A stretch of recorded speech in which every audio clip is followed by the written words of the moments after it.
This meeting is being recorded. Excellent. Brilliant. So I'll just say, for the benefit of the recording, this is the week 1 code along session, and David's going to start with an announcement. Brilliant. Hello, everyone. Welcome to the first synchronous session that we're doing for this course. Obviously, some of you I may have already talked to over email. Some of you, this will be your first time interacting with either me or Alex. Hopefully you've watched the videos or at least started watching the videos. It's not a requirement for this session. Certainly for tomorrow's workshop, we're assuming that you've watched them or done the reading as well, just because we're going to be setting up a lot of other stuff as well that you may have a bit more of a footing if you've done that. One of the things that we do want you to do is to have done the first time setup before tomorrow. If you're struggling with the first time setup for tomorrow, feel free to go ask one of the tutors to help you out as well. Hopefully I've addressed any issues either on Piazza or by email by tomorrow, but that might not be the case. And so please call your tutor tomorrow and just say, hey, I'm having problems with the setup. Can you help me? And we'll help you then as well. But hopefully most of you will have managed to get through most of the setup by tomorrow. One thing that I've been getting a lot of emails about, and I just want to clarify, is that if you are isolating, we have a number of students who are isolating currently due to travel restrictions. Please still attend your workshop online. So just because you're isolating does not mean that you are not meant to be attending the workshop tomorrow. What that means is that we've set up an online version of the workshop for you to attend. And so unless you are ill, or have any other reasons why you can't attend that are legitimate, we're going to expect to see you at that online version. And the online version that you click is you go on Learn, you see useful links, you scroll down to where it says Workshop, and on the Workshop one, you will see that there's a number of different time slots. There's a link for 9 o'clock, there's a link for 10:30, there's a link for all the different slots that there are.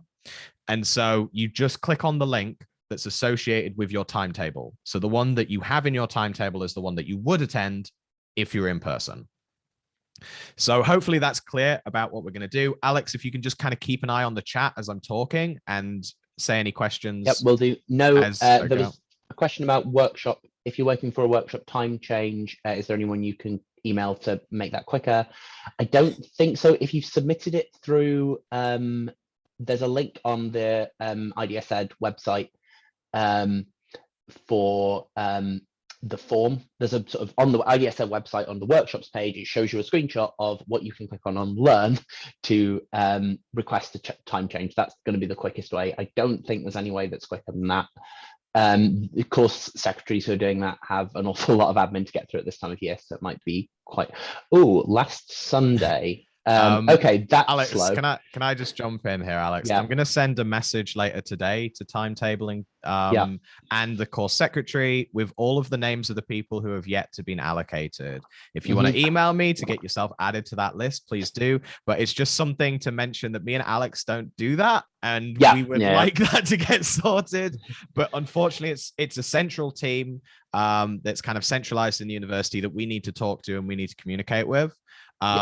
So I've just been allocated, just trying to change slots. We'll email you. Yeah. Okay. Yeah, exactly. So changing slots is through them. It's not through us. And the reason that we have this centralized timetabling team, it may seem a little bit arbitrary, but it's because of the restrictions that we have on us this year about number of people we can have in a room, track and trace, other things that I'm sure are, just a problem with general life at the moment. So we don't arrange that stuff. We have another team and they're in contact with the NHS and all this other stuff. So we need to have things scheduled through them and you to attend the slot that they know that you're attending. So we are sorry about that. We are sorry it's taking a while. We do have a lot of students. Yes, you're right, Chris. It's not necessarily at Appleton Tower. There is another slot, another place that's not in Appleton Tower. So please check your timetable for where you're meant to be going as well. If you turn up to Appleton Tower, you're meant to be at the other place, we are going to have to ask you to make the journey to Holyrood to go to that other place, unfortunately. And again, it's a bit of a walk, so check that before you... And again, that's just because we have limitations on how many students we can have in a room at a time. And for this course, we're butting up against those limitations. Oh, Chris, again, that message about Appleton Tower, Chris tried to put it in the everyone chat, but it just was to me, so that I keep not checking if it's a direct one or a one for everyone. So Chris was just saying, check where you're going, and it's a good point. Just check that you turn up to the right place as well, because we can't let you in if you turn up to the wrong place. Yeah, that's a thing that we sort of unfortunately have to be strict about. Not through sort of not it's not that we want to be strict, it's that we have to be. So a couple of people have asked about Homework Zero, which is not currently available. Is that, David, can you answer on that one? Yeah, of course. So the reason that I haven't set up the repositories for the Homework Zero yet is that I wanted more people to have finished the first time setup. Once you've joined the organization, I've got your GitHub name, and I've got your, ideally, you've put your GitHub name through the getting to know you survey. If you just email it to me, then that's not in the database that I'm using. So please fill in the first time setup survey. If you made any mistakes, please email me, because I have a system for correcting mistakes. But please do the first time setup survey, the getting to know you survey. You can find that on the troubleshoot page, the setup and troubleshoot page. I think about 2/3 of the class, last time I checked, have actually done this. So I'm still waiting for about 1/3 of the class to do it, but I'll probably start making the homeworks today. And what the homeworks are, if you read the instructions on the website, if you go on the week 1 page and find the instructions for the homework, you'll see that you should find a repository that looks like HW-00 hello IDS dash and then your username. The reason that you have your own repository for the homework is because the idea is that you clone that repository, you work on that repository, and you push your work to that repository on GitHub. Now, this may seem a little bit alien to you at first. We are not marking any of the week 1 content. And the reason for that is this is your chance to practice. If you make mistakes, that's completely fine. It's not going to affect your grade. The idea is to get a practice of working in this system with GitHub and for doing like coding and getting started. So any questions, please let us know. I noticed that the Piazza page is now starting to get used more. That's awesome. We really want to encourage you to use Piazza. And the reason for that is because there's only 2 of us. There's only me and Alex. However, there's tons of you guys, and most of the time, the questions that get asked could be answered by one of you helpfully, and you could answer it a lot quicker. Or in a student asking a question, you might also be interested in that, or it might be affecting you. And it's easier for me and Alex to see what are the common problems, following, those forums that pop up and making it and discussing things in there. I haven't really, had a problem with people emailing me or going on the Piazza. It really doesn't matter. It's week 1. But as we move forward from week 2 and more of you have signed up to the Piazza forum, which again, I think 2/3 of you have, we will be directing you to posting on that forum more, just as a nudge, because we think that you'll get your answer. You'll get an answer much quicker than if you email me or Alex directly. Yeah, and as I said before the recording started, we sort of will be checking emails during working hours and not necessarily checking them outside of working hours. So it's fine to email us outside working hours, just don't expect a reply until we're back. I think the learn page or the website links to I think we maybe need to delete that, but it links to the sort of underlying private repository for Homework Zero that if you look at Homework Zero. So I think we might need to do something with that. But I'll look into that. Alex, we'll just talk about me, and I'll do that. So I think that might have been causing some of the confusion there. Do we have any other questions before we get started on coding? I can't see any in the chat. I've got 3 that I wrote down. So how does this class get graded was one that I got asked earlier that I said was a good question. I'm going to wait. So now that we're recording, the thing that I would say is that we don't have an exam.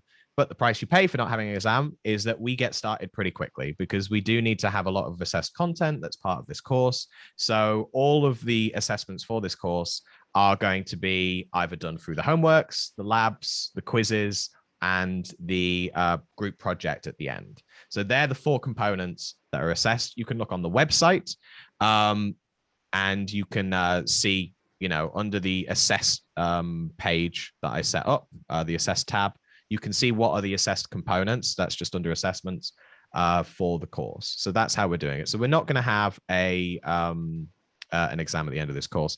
Now, how are they assessed? Well, there's a number of because obviously there's a lot of homework there, and there's a lot of you guys. Some of them are auto marked, such as the quizzes.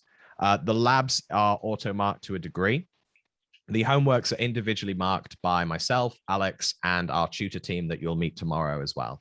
And so that's where you'll be getting more formative feedback every 2 weeks on the code that you give us for those homeworks. And again, I'll release the repositories tomorrow.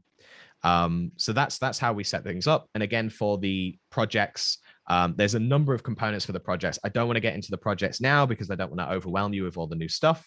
But again, that's going to be graded by me, Alex, and the teaching team as well. And again, we'll be giving you written feedback and stuff like that on those. So if there's any questions about that, please post on Piazza, because again, that's the sort of question that I think everyone would be interested in. If there's anything that's unclear about that. But this first week, we're not actually grading the work. It's more for practice and to make sure that you get time to give it a go without fearing that it's going to affect your grade in any particular way. Alex, anything you want to add? Yes, not to that. Because I'm just going to jump in with an answer to a different question, if that's okay. Someone has asked, are the quizzes timed? I think the answer is no. The answer is yes. Oh, the answer is yes. Well, there we go. Well, they're timed. I guess that question, okay, I misunderstood what timed is. They're not timed in that you have 30 minutes to do them. They are timed in that we're going to close them at a certain time. And then so there's a deadline, but there's not a sort of, it's not like an exam. Yeah. So, okay. So yeah, I misunderstood what you meant by timed for a second there. Yes, you have a deadline to do them in, but no, you can come back to them and submit them whenever you're ready. I think once you've submitted, you can only submit once. So you can't like send that, that form that's at the end. If you've looked at the quizzes, there's a form at the end, you need to send it in. Once you've sent, much like the getting to know you survey, once you've sent it, it's sent. So only send it when you're ready. My other advice for the quizzes is don't do that 1 minute before the deadline or even 1 hour before the deadline, because we get a lot of students trying to do that. And the way that like just systems work in general on the internet, if a lot of people try to do something at once, it can crash, or it's more likely to crash. So try submit your work earlier in the week if you can, because you're less likely to run into any issues. Am I expecting there to be a crash? Of course I'm not. I don't want there to be a crash. But if there is, and you submitted 1 minute before the deadline, then that's more of a problem with preparation than it is with something that we can directly address. The way the submission forms are on Microsoft and then the quizzes are hosted by our Shiny, we don't have access to those servers or anything like that. So if something goes wrong, we can only ask them to fix it. So get your answers in earlier. If there's anything catastrophic, like everything goes down for a day, I will move the deadlines, obviously. If there's anything particularly catastrophic. But if it's just because in the last minute or two everyone was trying to submit and they should have done that earlier in the week, then that's something that we're going to be a lot less lenient on, if that makes sense. Yes, the deadlines are all on the assessment page of the website if you're looking, and I will put in announcements if we decide to change them for any particular reason, COVID related or system related or otherwise. Just so that David, I'm going to write down some questions so that David can get on with answering the ones that he wrote down at the beginning. So yeah, if your question hasn't been answered, don't worry, I've written it down, and we will come to it. We will get to all the questions. That's part of the point of this session. So yeah, this session's a bit different in that it is interactive, and normally we'd be jumping straight into our code, which we are going to do from next week onwards. But as this is the first live session, we're happy to do probably the first half an hour of just answering questions. Then maybe at 1:30, Alex, do you want to do some R coding? Yeah, good. Yeah. So and then any questions that are left over, we'll maybe I'll do an announcement, or maybe we'll post them on Piazza or something. It's available to everyone. Another one that got asked earlier is, will this link be used for next week? That's a really quick one I can answer. The answer is yes. It's the same link for all of the ones that are on the Learn page. So the links for the code along, the links for the workshops, and the links for the online office hours that will start to run from next week. All of them stay the same week on week. So you can just go on the Learn page and do that.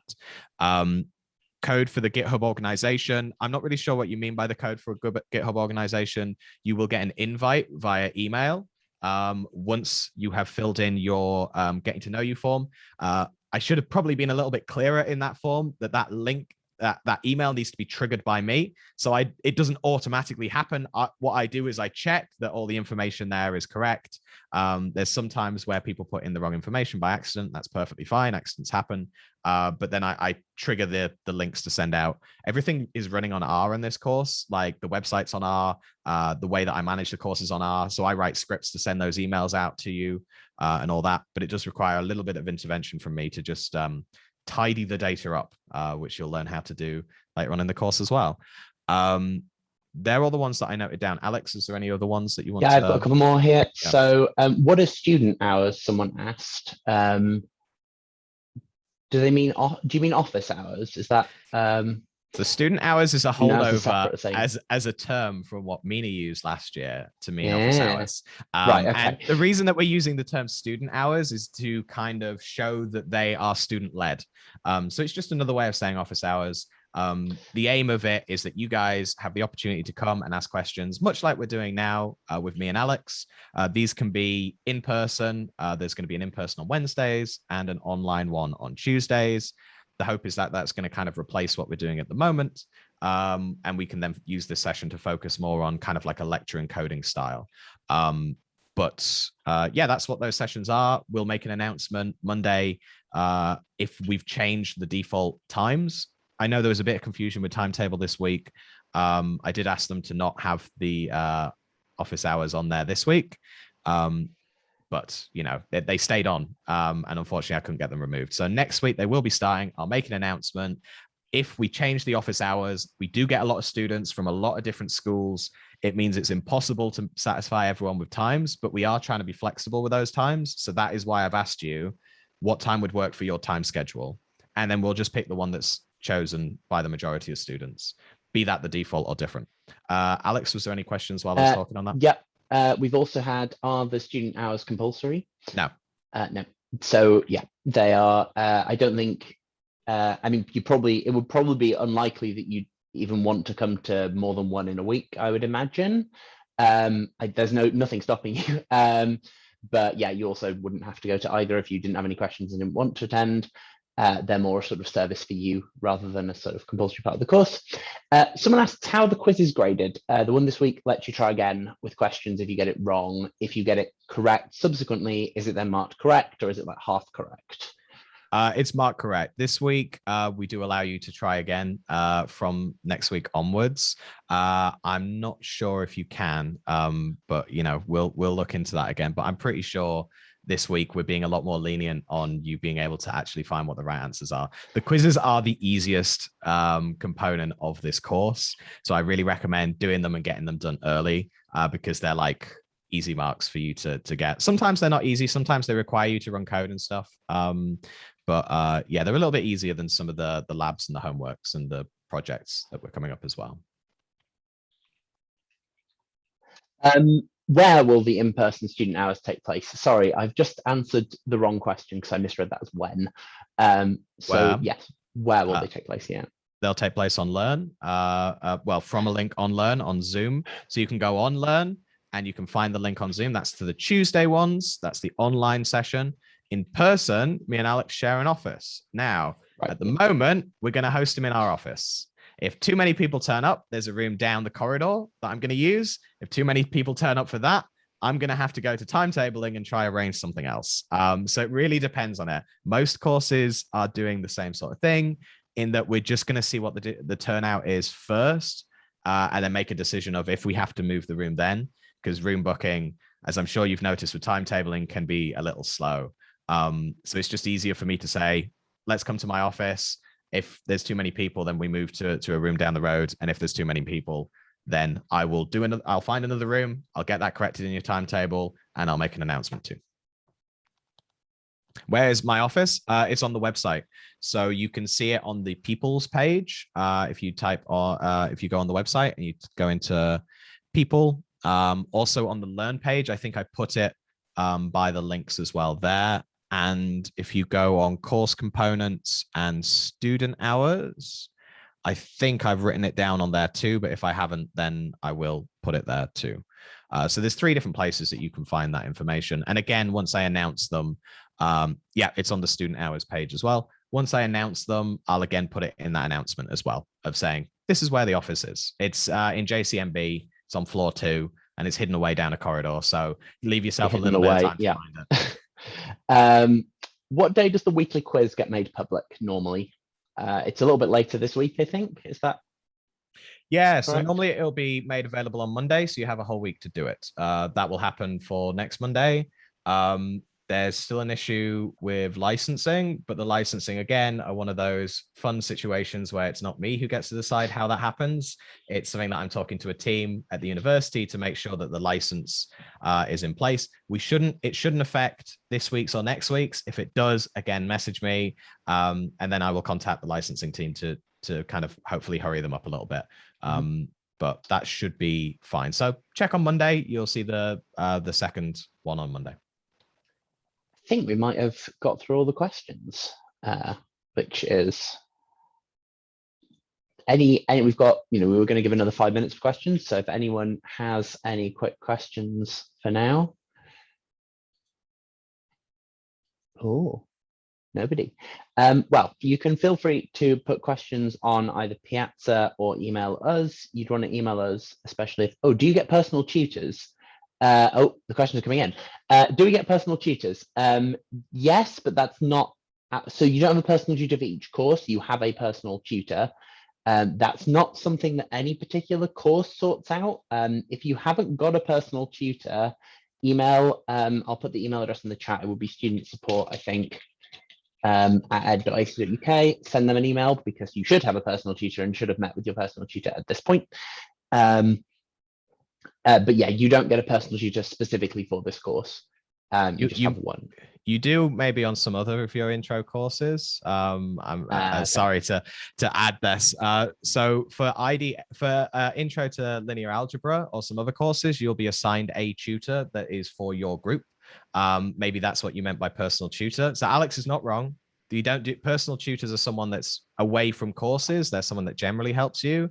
On other courses, you'll get a tutor for your group in the workshop. We don't have the number of tutors to do that on this course. What we do instead is that you will be assigned a room, and there's 3 tutors assigned to each room, and they will be your tutors for that workshop session. And again, in other courses, you might be assigned a tutor to do the marking specifically for you. Just due to the tutor numbers that we have for this course, it's going to be shared by the whole team. So you won't have a specific tutor that specifically marks your work. It might change week on week. So I'm going to go through a few quick answers. Are you expected to know how to code right now? No, this is a course for people who've never coded before, so do not worry if you don't know how to code. You are going to see some things that you probably don't know how to do today. That's fine. The point of this is to sort of show you a workflow and the kind of things you can do, not to show you, and this is how you code this. So don't worry as you're watching my coding later today about understanding exactly what every line of code does. Who do you email if you have 2 workshops that clash? If you go on Learn, there is a form you can fill in. If you want to see a screenshot of where that is, the ids.ed.digital website on the workshops page has a screenshot of where you should click to find that form. Do you need to go through all the video clips before next Monday? I would recommend going through all of the week 1 video clips before next Monday. Yeah, that's that. If you're struggling with finding or accessing the quiz, does that get taken into account? Email us if you're having trouble accessing the quiz, and we'll try and sort you out. Is there a group project at the end of the course? Yes, there is. And that's the sort of thing that quite a lot of people like about this course, I think, because it's something that hopefully you may be able, if everyone in the group agrees, we can leave that as a publicly available on the GitHub so that you could say send it to people if you were applying for internships or anything like that. But yes, there is a group project at the end of the course, and it will be sort of working on some data that you find yourself and analyzing it. Our lectures published on Mondays, yes. Yep.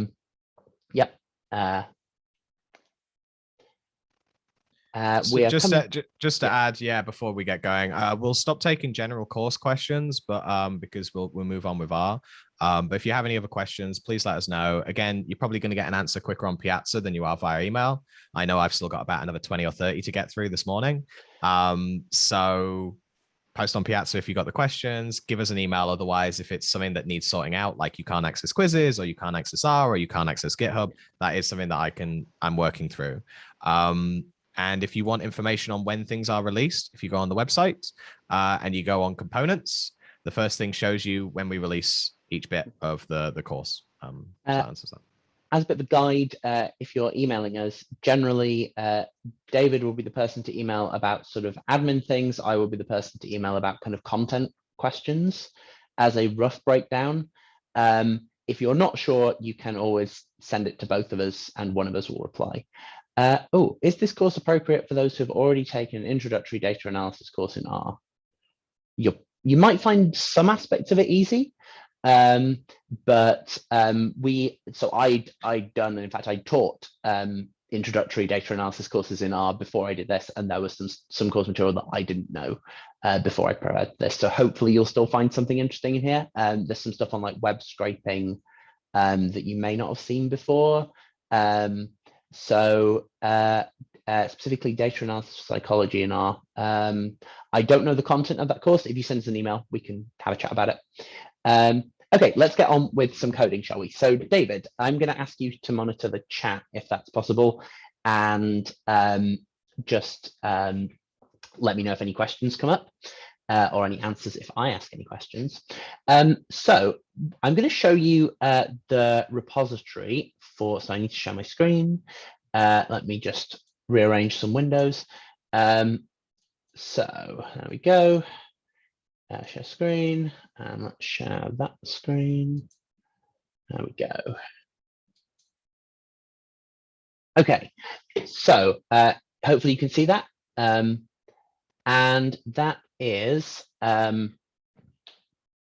and I now can't see you, so just bear that in mind. What you can see here is the GitHub repository for the code along sessions that we're going to be doing. Now, I'm going to sort of move this off the screen for the next bit because I don't want to show you my RStudio Cloud has sort of personal things in, not as in your personal things, it has your various different repositories. And I don't want to share other people's usernames quite so publicly on a thing that's going to be on YouTube. So I'm going to move this off, but what you would do to get this into RStudio Cloud, you would click code here, you would copy this URL here, and then this URL, just briefly move it off the screen so if you can't see it now. And in RStudio Cloud, there's a new project from Git repository button. So if you want to see me actually doing this, there's a video where I do this, and I've just done that process. So, but I did that in a hidden way. So hopefully now, what's a repository? Good question. So repository is it's a fancy kind of folder, I guess, is the way as a non-tech person myself, that's how I think of them. I'm sure David could give a more technical answer. The point is a repository is both a folder that contains all of your project files, and it also contains some things relating to this thing called Git. And Git is a thing that keeps track of changes to the files and who's made those changes, and allows you to what it allows you to do? It allows you to like merge things if two different people have been working on something at the same time. It makes it slightly easier to makes it slightly easier to sort of collaboratively work. You think the screen is as in blurry? It quite possibly is. If I zoom in slightly. If you could zoom in, Alex, I had the same problem when you first started sharing. I think it's because we have a number of people in the room. Please just wait a few seconds when he, if it's still blurry soon, pop it. Yeah, it's a little bit blurry. I think it's just internet connections and just the fact that we have a number of people here. Hopefully it stops being blurry. It certainly did for me. If it doesn't, yeah, there we go. It's not blurry. It was for like 30 seconds exactly. People are posting. It took a little bit of time to start doing it. Hopefully it'll reach you. Obviously, we post this stuff online. So if it's blurry for you and you were like, I didn't really get to see that bit, just go back to the recording and you'll be able to see what we're seeing, because it should be fun. So this is what RStudio Cloud looks like. If you do download RStudio to your computer, which we are not telling you to do for this course, we're getting you to do everything on this cloud version, but there is an app you can download called RStudio, and it looks basically the same as this. There are a few small differences, and as people have said earlier, maybe some of the keyboard shortcuts and things like that don't quite work. So there's these, at the moment, 3 panels or panes, and if I go in to this bottom right one, which has like a file directory, a file tree. It's still blurry for you. The video of the lecture will be linked on the course website. It might take a little while to appear because we'll need to process it and upload it and stuff, but it will be on idsed.digital. Alex, before you move on, can you post a link for the GitHub repository? Can students see that? Yeah. Oh yeah, of course. Yeah. Just post it in the chat or something. So I'll just do that now. So if you want to follow along with this, you're very welcome to, but don't feel you have to in any way. As I say, this is more about showing you the workflow rather than sort of directly teaching you coding. So that's the GitHub repository we're using. That's going to be the one we'll use for all of the code alongs. And I've specifically gone into here. For slightly technical reasons, I'm going to have to do this thing. I'm not going to explain why I'm doing this, but I'm going to session, set working directory to source file location. That's just, it's essentially to tell R where our files are. We have to do that this week for, I'd say, slightly weird technical reasons. This is what it looks like when we've got a file open. We've got some code up at the top left here. We've got a console, which is where we can sort of send and receive instructions at the bottom left. And we've got some other things going on the right-hand side, which we're not going to worry too much about. You can rearrange these, I think. I have forgotten how you do that. So, oh no, do I know how? No, you can rearrange them, but I'm not going to this week because I can't quite remember how you do that. And I'm used to having them this way, so I'm going to leave it as it is. What I'm going to do is make that one bigger because we're going to want to see that. So this is to source file location is grayed out for you. Should you assume it's already set to the working directory? That's strange. You need to have opened a source file first. So it's because I opened mes.rmd that option is available. So I went into the mes folder and clicked here. So what are we looking at? So what data are we looking at in particular? So the data we're looking at are from a project called Tidy Tuesday, and this is a sort of Twitter-based project, I believe, of analyzing, sort of suggesting a data set for people to analyze, essentially, and people to make visualizations of, and all sorts of things like that. So this is this week's one. This is about its data set of nominees and winners of Emmy Awards. And we can have a look at the data. So let's firstly, we need to run this line, library tidyverse. The point of that is that it brings in some extra functions that we're going to use. So some extra functionality. Global options. Thank you. I will do that for next week. The next line here is going to read the data in. So you can get the data from the internet directly. I've cleaned them up a little bit just to save some time. So the names of the awards were in a fairly messy format and they had extraneous information. So I have dealt with that a little bit already so that we have that. And now you'll see at the top right, once I run this line of code, and I should say, how do you run a line of code? So to run a line of code, what you do is put the cursor in it. Well, there's a couple of ways. You can click this play button here, and that runs everything in this little chunk of code. Or you can to do just a single line, you can put the cursor in the line, hold down Control on Windows or Command on a Mac and press Enter. And that will send that line of code down here. That's because I've chosen this option. So if you click on this little gear wheel, you can choose chunk output in console. You can have it if I click on this chunk output in line option instead. It will display the output. That one doesn't output anything, but it would display the output here instead, just directly underneath. But I prefer it going in the console. The other thing I'm going to let's just remove output. The other thing I'm going to do is put the preview in viewer pane, and the reason for that is this isn't just a document with R code in it.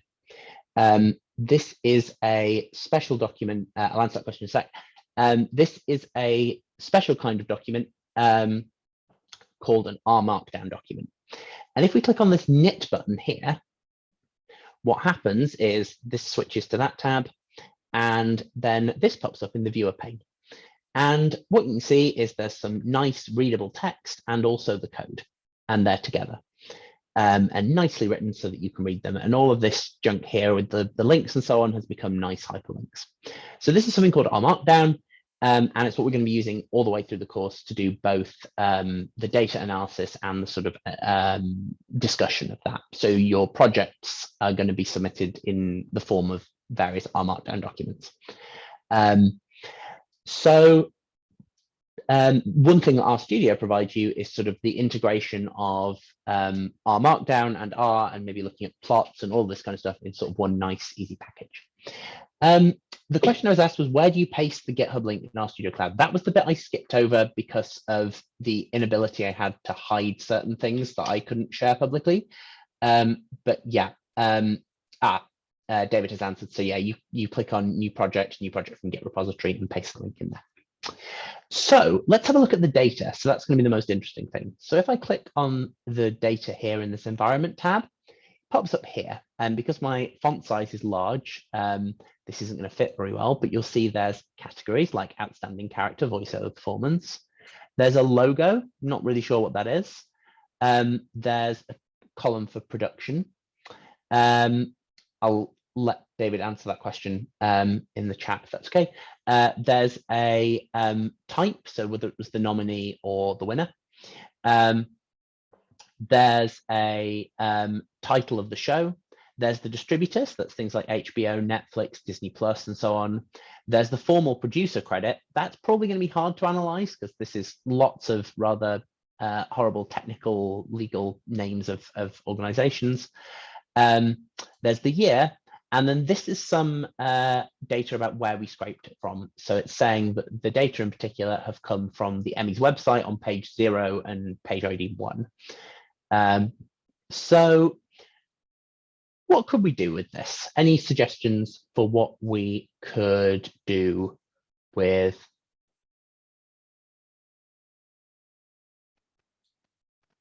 someone asked why. So how do we join the organization GitHub? That's on Learn. There's a link on Learn to do that. So how do you get the nominees data? See who's won the most Emmys. Great. Yeah. Graph-based streaming service. How many? Yeah, these are all great suggestions. Are you the only one who's really confused? Probably not. So I'll talk through a little bit more what's happening in a second. But what I just first want to say is, how do you get the data? So we talked at the beginning about a way to, so I talked at the beginning about how you can get this from GitHub into RStudio. That's how you get the data. The data are in the GitHub repository for you already. So once you've got the project into your RStudio workspace, you'll be able to look at the data. Okay, so what's going on the screen? What we have here is, on the top left is just a table with all of our data. So on the top left, we've got, it's just a table. You can think of this as kind of a bit like an Excel spreadsheet if you've seen one of these before. Everything else we're not worrying too much about. The only thing I'll say is that I clicked on, oh, you are not expected to know how to do all this right now. Please don't worry. Yeah, so we got this by clicking on the nominees button, and this came up here. So one of the suggestions someone had is see who's won the most Emmys. So let's have a look at that. That seems like a good thing to do. So what I'm going to do is create a new section. So I'm going to type here who won the most Emmys. And okay, so firstly, we wanted who won the most Emmys. And when we look at the data, there's a column here that says type and it says nominee. So let's find out what that column is doing. So again, I'm going to say, don't worry if you don't know exactly what each line of code does. I just kind of want to show you that you can do these things. So what I'm going to do is put in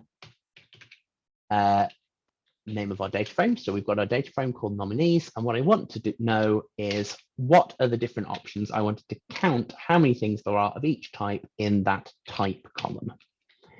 So let's run that. There we go. So that gives us exactly what I was hoping for. So that column has a nominee and a winner option. So that column lists whether someone is a nominee or someone is a winner. So if we're interested in who's won the most Emmys, what we're going to want to do is, I'll just actually reuse this. So we want to filter this. So I'm going to say winners. We're going to create a new data frame called winners, a new table of all of our data. And what we're going to do is start with the nominees data, and we're going to choose only the ones where type equals winner. So let's just, before we assign it, let's just check that worked. So if we look now at our output, everything in here says winner. So, good question. Why are there two equal signs? So the reason there are two equal signs is that a single equal sign is used for options. So when you see this function is called filter here. I'll deal with the error message in a minute. This word filter means that this is the function filter. And you can give options to functions, you can give inputs to functions. And the way we sometimes specify those is with a single equal sign. And so to avoid, if we actually mean, is this thing, are we testing whether this thing is equal to this thing, we use two equal signs. The other question is, what does this thingy represent? Good question. So we're going to be using this an awful lot. What this means is this is called the pipe, and pipes are really powerful. So I'll just demonstrate a quick pipe for you of something a little bit simpler. So if I put, let's say, this means this is a vector of the numbers 1 to 5. Don't worry too much about it. And suppose I wanted the mean of that. So I would write mean 1 to 5, and it tells me the answer is 3. If you, another way of writing that though, is to write 1 to 5 pipe mean. And what that does is it takes the numbers 1 to 5, and this little operator means take what's before this and put it in the first option, the first argument of mean. So these two lines, 1 to 5 pipe mean and mean 1 to 5, do exactly the same thing. And you might ask them, well, what's the point? The top line involves more typing. And the answer is that imagine if you wanted to chain up lots of things, sort of pipe them, say, this is why it's got a pipe. You might want to sort of push things through a pipeline. And if you wanted to chain up lots of functions using this second line, you'd have to write lots and lots of nested functions. And that is going to get messy. And also, if you read left to right, then it's a little bit confusing because the order in which the functions are being applied ends up being right to left. So if you end up like, I don't know, let's say square root of that, that means take the mean, then do the square root, and so does this. But here, the mean is on the right and the square root is on the left, whereas here they're appearing in order. Pipes like the function application from Haskell. I don't know Haskell. I don't know if anyone knows Haskell and can answer that question. But that's a very good question. The other thing I was going to answer quickly was, why does that error message come up? That's because you haven't done, if the error messages come up saying error in GZ file, I got that error message too. It took me a long time to work out what was going on. Once you've opened the file, you need to do the session set working directory to source file location. It's because there's a slightly different way that knitting a document and running code deal with where your files are. It's a little bit unfortunate. Can you code without the use of pipes? Yes, you can. Some people hate them and don't use them. We would strongly recommend you use them, but pipes were added to R relatively late. They're a relatively recent thing, and lots of people would say, lots of people don't like them. I like them, and we're going to really recommend that you learn how to use them in this course and possibly require it. What are pipes? Pipes don't speed it up. They're just a way of making your code look easier to follow. They don't make anything faster. The message equals false is telling it that if there are any messages, so I probably don't need that here, but it's saying that in this code chunk, if R presents me with any messages like here are the data I've imported. So for instance, if I read this, if I run library, no, let's run this one. So when I run that, rats. If I were to run this one, let's say, normally can I run it again? Yeah. They're not doing it because I've already done them once. But if I were to run them normally, what would happen is if I scroll up here we go. So when I ran library tidyverse, all of this came up. And we don't want all of this to appear in our markdown document because that's not useful to the reader. So this is saying when you knit this into one big document, don't print that. So to explain what the pipes are again, so as I say, the pipe takes what goes before it and puts it as the first argument in the thing that comes after it. So these two things are equivalent to each other. So we've taken 1 to 5 and then plugged it into the mean. And then we've taken mean of 1 to 5 and plugged it in between the brackets of the square root. So that's what pipes do. These things are just equivalent to each other. Would it be worth making a sort of formula sheet? If you want, but you will learn a lot of formulae. And so it's sort of worth, it is worth being aware of how you can sort of go and find things if you need to. And that's part of the reason why we haven't provided a sort of glossary of functions, is to sort of encourage you to learn how to look things up, essentially. But if you would find that helpful for you to make a list of sort of commonly used functions, that's a really good idea, yeah. So the question for what does nominees, that's correct, to the person who replied. How would you look functions up? Good question. I'll answer that in a sec. Yes, the person who's answered the question there, putting the nominees, what the pipe does here is it passes the nominees data into the following function's first parameter. Exactly. So all of these functions are going to be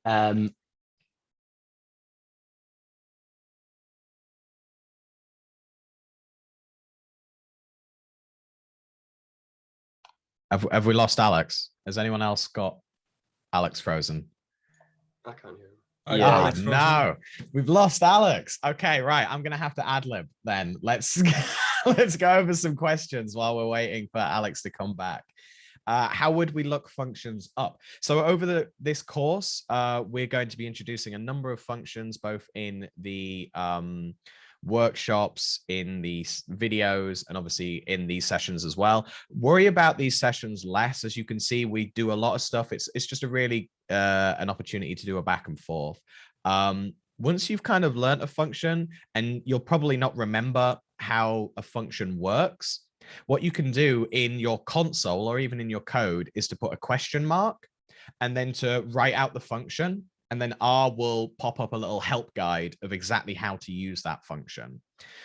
There's a number of cheat sheets for the course that you can also use that I don't think Alex was aware of. Just while we're waiting, I will share my screen to show you where they are. And you may find them useful as well. They cover a lot of the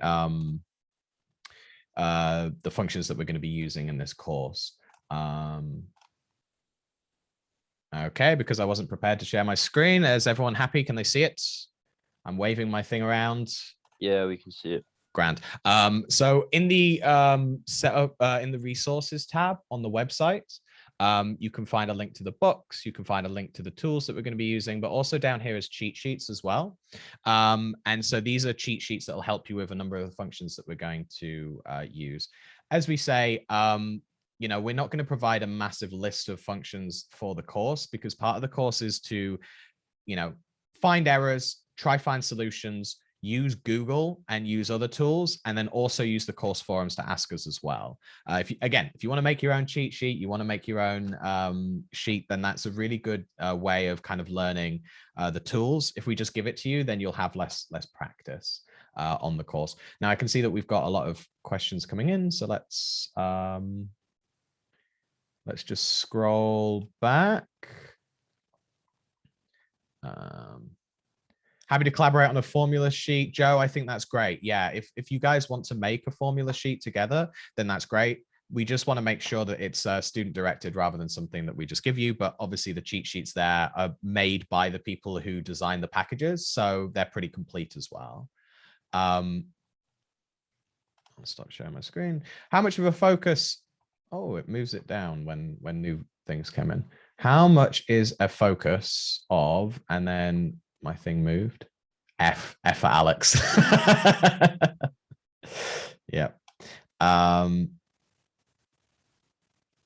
much is a focus of understanding the coding side of the course, or do we need to learn a bare minimum? This course is predominantly coding based. We're obviously going to teach you data science and all the tools that you need for data science, but in a way that uses predominantly R. So there's going to be a lot of coding on this course, but we don't expect that you've done coding before. Obviously, this session might have been quite intimidating because we were throwing a lot of information around. We're not expecting you to be able to do everything that Alex is doing on day one.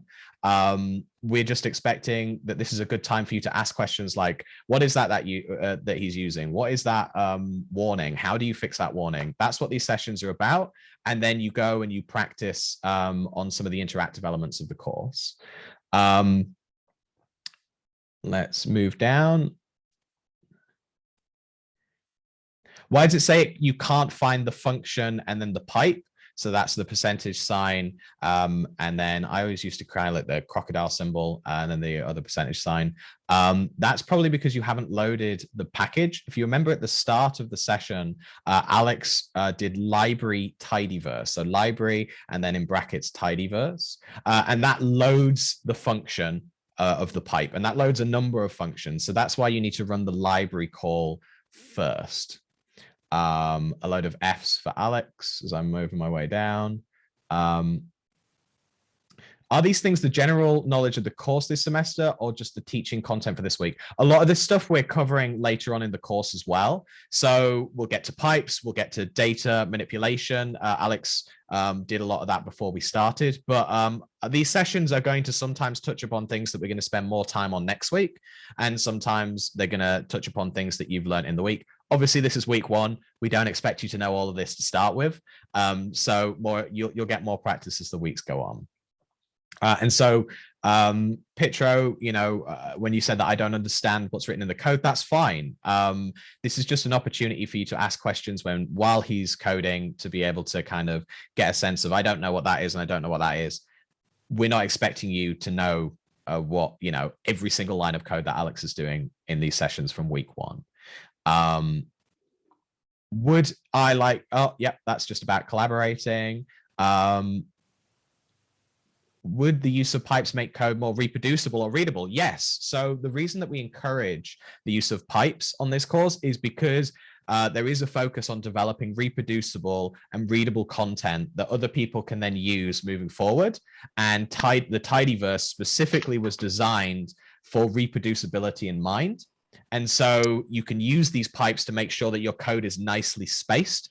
This is something that we do actually grade your homeworks on later on, is based on how readable is it for us and the tutors to be able to read. And pipes are just a really nice way of spacing out your code and making it clear what you're doing. I can see that Alex is back. I'm sorry we had technical difficulties. I don't know if I'm going to be able to screen share with it being legible because we're currently on a mobile hotspot. What I will do, I will write the code to answer the question the person asked, and I will put that on I will update the repository. So if you want to have a look at the code that we would have used, you'll be able to see that and see what it looks like on this document.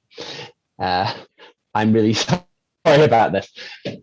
It's all right, Alex. No, it happens. I mean, this is the thing. And this is what I mean by when you're trying to submit your work and you're talking to us, don't leave things to last minute, because genuinely these things happen when we're online. And we just want to make sure that there's plenty of backups if these situations happen. So I'm just going to spend the remaining few minutes just really blitzing through some questions. Sorry, Alex, that you didn't get to finish the session, but these things happen. Is R a kind of language for PC the same as Python? Yes, it is a coding language, just in the same way that Python is a coding language. It's what's known as kind of like a higher level language. So it does a lot of the technical stuff underneath it for you, and just makes it a little bit easier to focus on the task that you're doing rather than doing all the nitty gritty of some of the other things that other coding languages have, such as like C++ and stuff like that. We don't expect you to know any other coding language on this course. Just some of you may have been familiar with one or two of the other ones. R is a different language, but seems similar to Python. Yeah, it is similar in a number of ways, and it's different in a number of ways too. If you're familiar with Python, you'll probably start indexing with 0, and that will not work in R. Indexing starts with 1. I'm not going to go into all of the differences between the two. That's the one that catches every single person who's done Python and moving to R. Okay.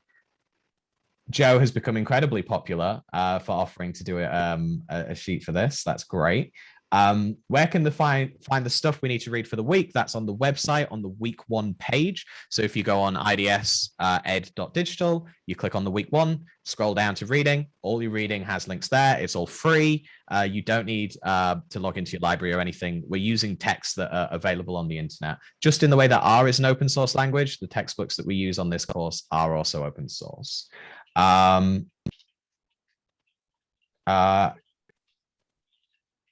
We never learned who won the most Emmys. No, it's tragic, but Alex will finish it off and he'll post the answer later. And we'll make sure you all know who won the most Emmys. Do we need to teach ourselves how to code in order to do this course? We'll obviously direct you, but we can't like implant knowledge in your brain, unfortunately. We don't live in the Matrix or anything. So you are going to have to do some student like led teaching. We do videos, we do workshops where it's a great chance for you to talk to us and to go, I have these problems. We've obviously got the Piazza page where students and other people can help. We'll be on the Piazza page too. You can also always email us. Lots and lots of ways. But at the end of the day, the best way of learning coding, and you'll find this through any course that requires coding throughout, is to practice yourself and to do that's why there's a lot of application exercises. There's a lot of tutorials. There's a lot of interactive elements on this course. This course does not work as well by us just giving you information and you noting it down. It really requires that you sit and you actually practice and do the coding yourself for it to actually work and implanting in your brain.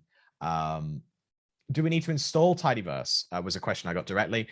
No, that should be installed by default if you're using RStudio Cloud, which is why we encourage you to use RStudio Cloud. If you are having any problems, then that's something that I need to address. It should already be pre-installed with you in the repositories when you're using that space. You won't get onto installing packages until later in the course, so that should be already set up for you by myself. If you're doing a local version of R, then you have to manage that environment yourself, and that's why we don't encourage it on this course to start with. I haven't set up the program. What was the thing about knitting? I think we'll leave knitting to another time because we are running out of time, and I think it's something that we could start explaining, but might get a bit confusing if we go. Oh, Ella, Elia, Tether, great answer. Knitting just compiles and runs the code, plus it saves. That's a very nice condensed way of saying it.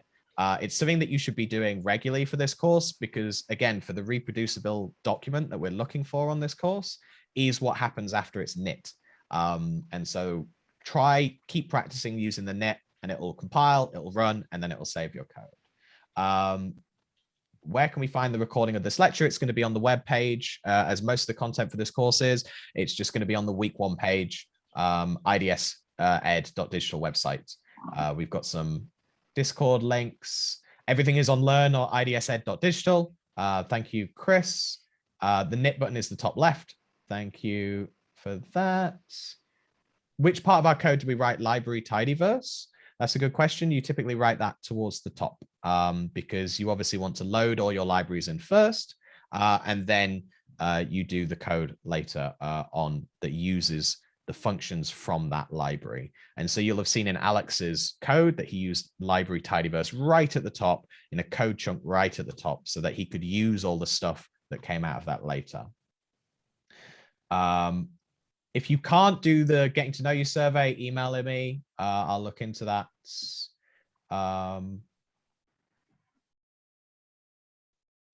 Alex is struggling with internet connections, which is why I took the lead.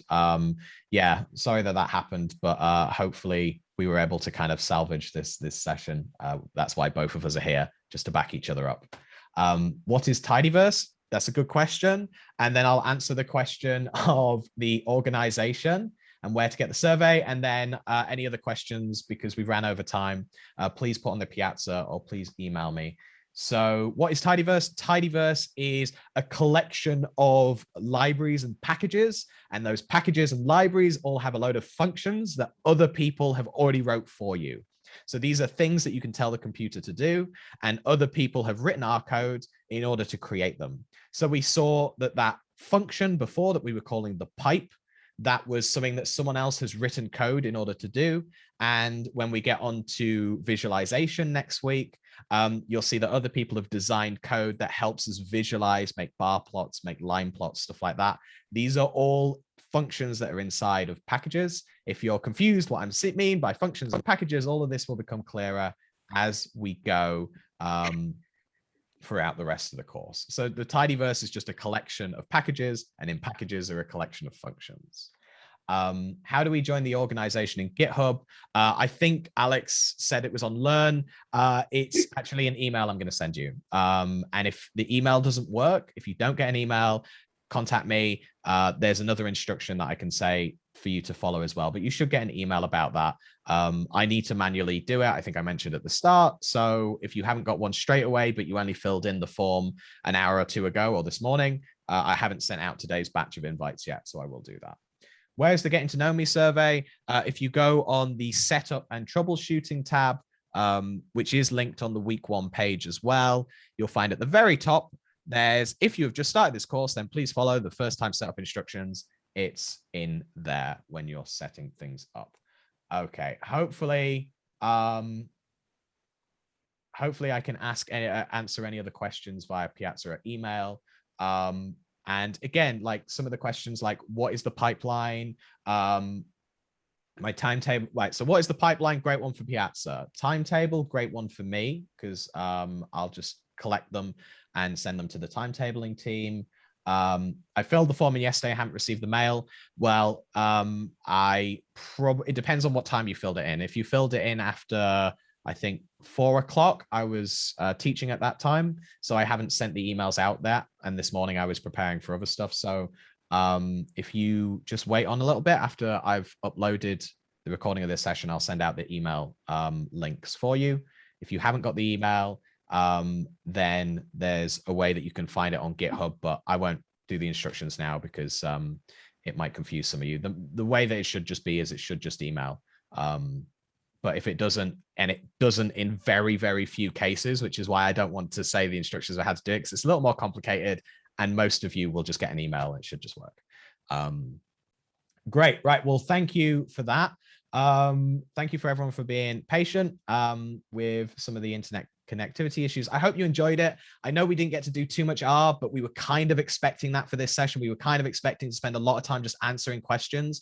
And again, you know, if you didn't understand the R code, please do not let you put that off. Use that as the motivation to kind of go and to learn some of that stuff that Alex was doing today and to look it up.